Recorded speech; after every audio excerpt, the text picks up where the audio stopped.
You know, I was skeptical about Nightreign going into it, but it's a pretty fun time, and the Nightlords are a solid lineup of main bosses. As of now, I've beaten all of them at least once in solo and co-op, and while I'll probably have more to say once all of their upgraded movesets release, I still had a great time battling their current versions. As usual, this list isn't meant to be objective, it's just about how much enjoyment I personally get out of fighting them, which of course comes from the quality of their movesets, as well as how much cool factor they've got going for them. Keep in mind, since I spent more than half of my time playing in solo, my ranking may be a little catered to the bosses that function more flawlessly for that playstyle. But I still did a lot of co-op, and there are some aspects of these bosses that I found more enjoyable in co-op, so both playstyles will be considered. Now with all that said, let's begin. Number 8, Gladius. While the first Nightlord of the game is far from being a bad boss, it's just the one that stands out the least to me. Its moveset consists of well-telegraphed attacks including bites, utilizing its fire breath, and the chain that it can whip around, which comes with insane range. The chain attacks are easily my favorite part of the entire fight. Getting used to them was a bit frustrating at first, but they feel really satisfying to dodge once you've got them down. In terms of cool factor, Gladius himself has a fairly unique design, as well as one big attack with the sword that stands out visually.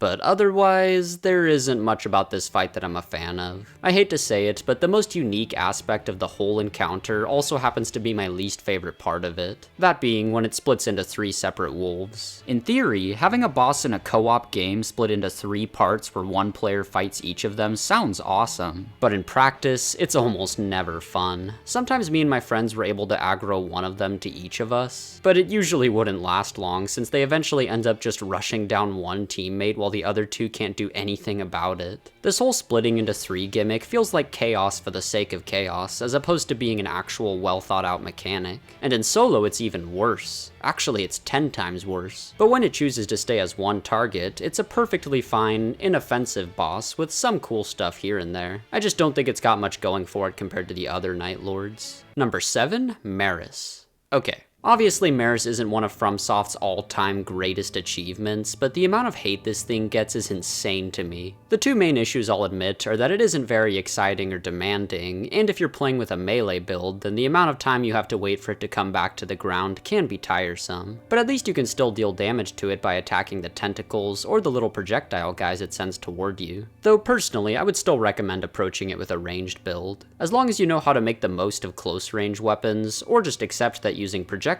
is the more streamlined option, I think it's a pretty solid boss. While most of its attacks aren't particularly hard to avoid, I still think it's fun to do so. Plus, every now and then it'll release the giant bomb, which is your sign to get the hell out of there, or begin its sleep buildup, which is the sign for everyone to rush it with attacks. But of course, the best aspects of this boss are all cool factor related. Its design is great, the music is really nice and calming, and the background fits perfectly with the whole underwater vibe of the encounter. Overall, I like this boss for similar reasons as the Ancestor Spirit from Elden Ring. The moveset doesn't have any high highs, but the unique and peaceful atmosphere is really memorable to me. Plus, there's nothing about it that I dislike as much as Gladius's stupid splitting mechanic, so I would comfortably argue that Maris is a good boss. Obviously nowhere near the best in the game, but also not at all as bad as people are making it out to be. Number 6, Noster. For me, this was easily the hardest Nightlord to place on the list. I'd also say that this is the one where I feel the least like I've mastered it. To be clear, in co-op I actually don't mind it at all. If this list was only based on the co-op experience, then it would probably be 1 spot higher. But in solo, I'm just not the biggest fan of the gank fight in Phase 1. Now, compared to literally every single gank boss in Elden Ring, it is well designed. It's like FromSoft suddenly remembered that they're able to make duo fights with actual well thought out mechanics like in their previous games. Instead of just having 2 of the exact same enemy type, one of them is slow and melee focused with big damaging moves, while the other stays back and tries to pelt you with magic projectiles. Plus, you can kinda use the body of the big guy to shield you from the moth's attacks. But even though there clearly was thought put into its design, I'm still not the biggest fan of this part. Maybe it really is just a skill issue, but the moth's poison mist is so damn persistent, and even when I'm able to use the big dude to block attacks attacks from the Moth, it doesn't feel fully intuitive to do that, while also not getting hit with melee attacks, and managing to find windows to deal your own damage. When I get more used to fighting it, I probably won't have this complaint, but as of right now, I struggle to have fun with the first half of this fight in solo. However, despite my saltiness, this is a good phase, plus in co-op it's great. Not having both of them focused on you the whole time makes the situation a lot more manageable. And of course, I haven't even mentioned phase 2, which is way better than the first in my opinion. It starts off with the charging combo, which is unquestionably one of the most satisfying things in the game to walk away from unscathed, while also being pretty fair. In addition, I like the new light pillar projectiles, and the fact that the two enemies function more as one unit that's just able to dish out melee and ranged attacks. Here solo players can more easily dodge the Moth projectiles by just getting behind the one big target. The music in this half of the fight is also amazing, definitely one of the most unique boss themes in the series, and the visuals of the Moth's attacks are admittedly pretty cool. Aside from my personal gripes with phase 1, the only genuine standout flaw to me is this roar attack. I think it comes out too quickly, and when most players first encounter it, they likely won't realize it's actually going to deal damage. So all in all, Noster is a fun, cool, and creative boss fight that I happen to think is a little frustrating for solo play in the first half.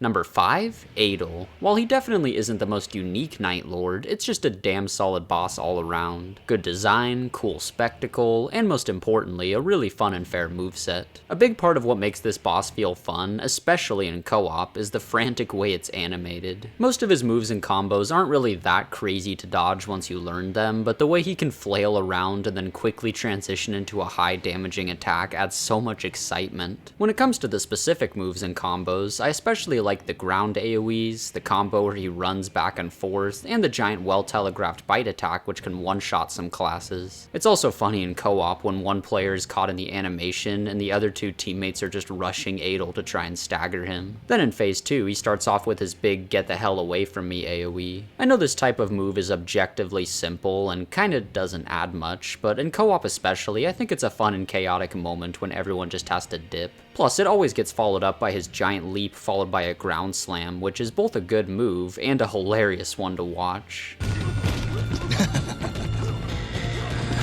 That's actually hilarious. From here, the moves and combos he used in phase 1 all get extra effects added to them, such as the charging combo gaining electricity, the ultimate bite attack now being able to happen in quick succession, and best of all, the slam combo having ground AoEs, meaning you either have to iframe the AoEs from a distance, or be close enough to his mouth after the attack that you're in the safe zone. Not to mention, the purple electricity on all these attacks is really visually pleasing, and same goes for the phase 2 background. This is definitely one of my favorites. So like I said, I don't think Adel stands out much compared to the other Nightlords, but for what it is, it's a pretty fun fight with cool visuals. Number 4, Caligo. This is definitely the Nightlord that leans the furthest into having grand spectacle, but luckily it's also got a fun and engaging moveset to go along with the visuals. As far as dragon bosses in the FromSoft games go, I wouldn't say she's on the same level as the absolute peak fights like Midir and Bale, but still significantly better than the basic vanilla or ancient dragons. Luckily, compared to some of the less enjoyable ones, she gives you a fair amount of opportunities to hit her in the head with a melee build. Sometimes she can be a little reluctant to drop it, but especially while playing co-op, I felt like I had no trouble hitting the noggin significantly more than the arms and legs so I could get that extra damage. Also, this was easily the boss where I found Wilder's grappling hook skill to be the most useful. Even still, it's a lot of fun to fight from range since you can just aim for the head every time. As far as the actual attacks, she's got some standard claw swings, well-telegraphed frost breath moves, the big frost AoE, and the slams and swipes from the tail, which I really like, especially since they can combo with the icicle explosives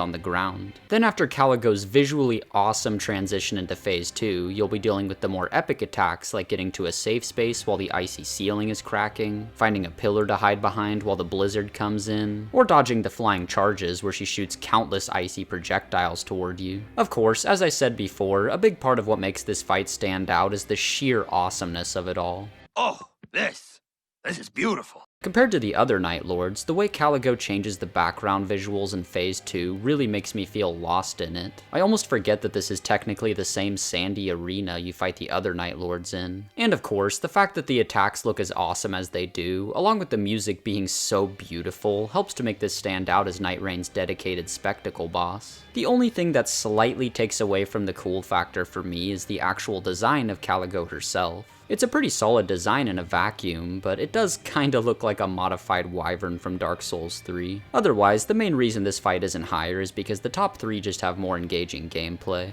Number 3, Fulgor. Out of all the Nightlords, I'd say that Fulgor is the one that leans the furthest into being carried almost entirely by the moveset, and not much by the visuals. It is still a visually pleasing encounter, but compared to the others, he just doesn't feel like he's trying nearly as hard to make your jaw drop from how cool it looks. Though, in my opinion, his moveset is still fun enough to carry him to the top 3. Like every other Nightlord, the actual complexity of his moveset doesn't reach the same level as most of the modern major FromSoft bosses, but what he does have is really fun and really well paced. His standard moves like the stomps and the swings from his spear feel pretty smooth, and pair nicely with his more complex stuff like the wind combo projectiles, which I can't get enough of, and his gimmick where he makes you dodge one spear followed by a bunch of them randomly appearing around the arena. I think the pressure of these spears randomly popping up creates a perfect level of chaos, which makes the fight more engaging, as opposed to the less thought out chaos of something like Gladius's splitting mechanic. He's also got his big charging combo, which I especially find fun in co-op since it makes it harder to predict where he'll charge next. My only complaint with this is the delayed explosion on the last charge that you need to iframe. It is satisfying, but the timing is just a little too delayed to reasonably predict the first time you see it. Then in phase 2, he whips out the gooey arm for some new combos. His attacks with this hand were easily some of the hardest for me to get used to in the game. Something about the unnatural way it moves around makes it so hard to tell what it's gonna do when you're unfamiliar with it. But as a whole, I like these attacks, especially when he slams the ground with a big AoE. In terms of cool factor, Fulgor himself looks pretty badass, and some of his holy attacks like the minefield of spears are cool. Plus his soundtrack is definitely one of the better ones in my opinion, and it feels fitting with the whole champion vibe. All in all, it's a fun and well-paced battle that comes with enough cool factor to make him a certified banger of a boss. But if you ask me, the top 2 leave every other Nightlord in the dust. Number 2, Libra. In terms of sheer creativity and innovation, I think Libra is without a doubt the most impressive of the bunch. Compared to all the bosses we've faced throughout FromSoft's lineup, this guy really feels like something we've never seen before. From the get-go, you're given the option of doing a classic devil-style deal with him, where you get something helpful but have to make a sacrifice in return, though I usually just refuse and play it safe. Then once the fight actually begins, you get to witness the most complex Nightlord moveset in the game.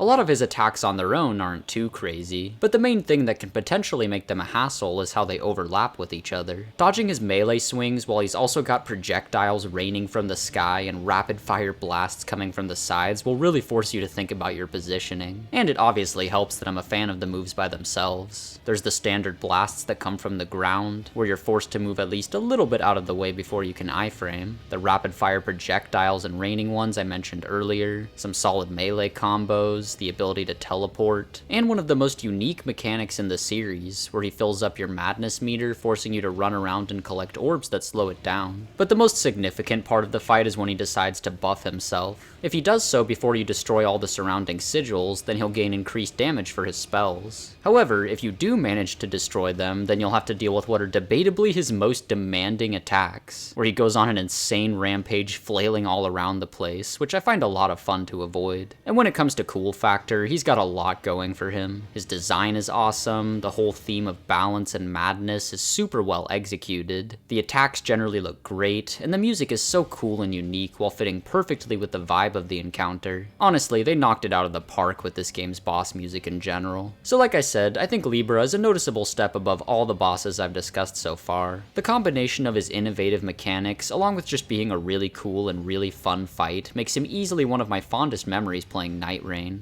Number 1, Hjolster. While Libra is a bit more commendable for his complexity and creativity, Hjolster is the Nightlord that I personally get the most enjoyment out of. He just has such a perfect combination of fun and engaging gameplay, top-tier spectacle, and great pacing. Phase 1 isn't anything too special, but it's obviously meant to be a warm-up for the rest of the encounter. And for what it's worth, the gameplay is smooth and fun, but let's talk about the real fight. While Caligo is still my personal choice for the Nightlord with the best spectacle, Hjolster is an undisputed second place. The background looking like a giant portal is awesome, and Hjolster splitting the sky to gain the power of other Nightlords is easily one of the coolest visuals in any FromSoft game. Plus he's also got the giant explosion attacks, the one where he makes the arena pitch dark, and his ultimate After Effects slice combo where he's trying as hard as he can to look like Virgil. His armor set is also great, and even some of his more simple combos are visually stunning. Now for the gameplay. As I said earlier, none of the Nightlords are really on the same level of complexity as the big bosses from the most recent FromSoft games, and I would guess that's mostly because we haven't actually seen all of their final versions yet. But even if the actual depth of the attacks and combos isn't that impressive, I love the moves that he does have. There's the signature one where he roars, followed by a long delayed combo, the 2 moonlight projectiles followed by a thrust, the 2 super delayed ground AoEs, his ability to turn the arena pitch dark and have orbs chase you, the sky splitting followed by an explosion, his ability to have after effects on the ground that go with every sword swing, as well as the ultimate after effect combo. And the final thing that puts the cherry on top for me is the soundtrack. It's probably my favorite one in the game. As a whole, Hjolster does a fantastic job at giving proper final boss energy, and his combination of top tier music and visuals along with really clean and enjoyable gameplay is enough to make him my personal favorite Nightlord. But of course, that's just my opinion, so feel free to tell me your thoughts on the Nightlords in the comments. Overall, I think they're a pretty fun handful of bosses. I'd say the best thing about them is how consistent they are with superficial aspects like visuals and music. It's a little hard to say how they'd actually compare to top tier FromSoft bosses, since all of their movesets are purposely designed to not take many attempts to figure out. But if you were to compare them to the bosses of any average game, then yeah, they're really damn good. And I'm sure the new powered up versions of them will fill in those extra high highs that they're currently missing, so I'm excited to see how those turn out. Anyway, that's all I got for now.